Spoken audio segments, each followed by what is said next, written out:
Dans un petit monastère niché dans les montagnes escarpées de la Chine ancienne, vivait le jeune moine Li Feng.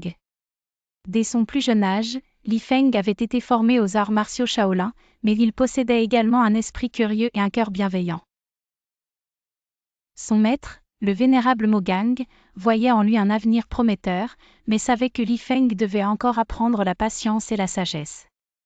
Un jour, alors que Li Feng méditait près de la cascade sacrée, il entendit des bruits de bataille en contrebas.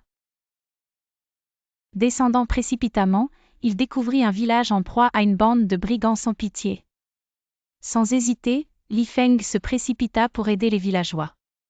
Grâce à ses compétences en kung-fu, il réussit à mettre en fuite les attaquants.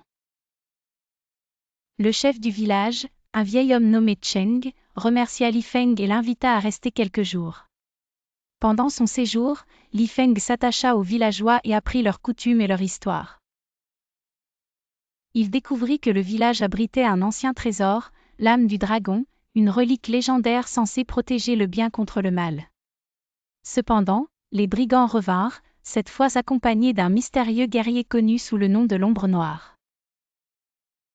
Li Feng se retrouva face à un adversaire d'une force et d'une habileté redoutables.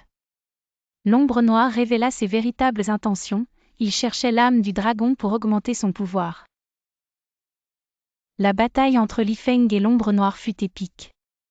À chaque coup porté, l'apprenti moine devait puiser non seulement dans son entraînement physique, mais aussi dans sa sagesse et sa détermination. Lors de ce combat, il se rendit compte que la véritable force ne résidait pas uniquement dans les poings, mais aussi dans l'esprit. Avec un dernier effort, Li Feng parvint à déjouer l'Ombre Noire en utilisant une ancienne technique Shaolin qu'il n'avait jusqu'alors jamais réussi à maîtriser complètement. L'Ombre Noire, vaincu, s'enfuit en jurant de se venger. Les villageois, reconnaissants, insistèrent pour que Li Feng garde l'âme du dragon. Cependant, comprenant la responsabilité et la tentation qu'elle représentait, le jeune moine décida de la cacher à nouveau, là où seul celui qui en serait vraiment digne pourrait la retrouver. De retour au monastère, Li Feng raconta ses aventures à son maître Mo Gang, qui, fier de son élève, lui offrit la bénédiction du sage.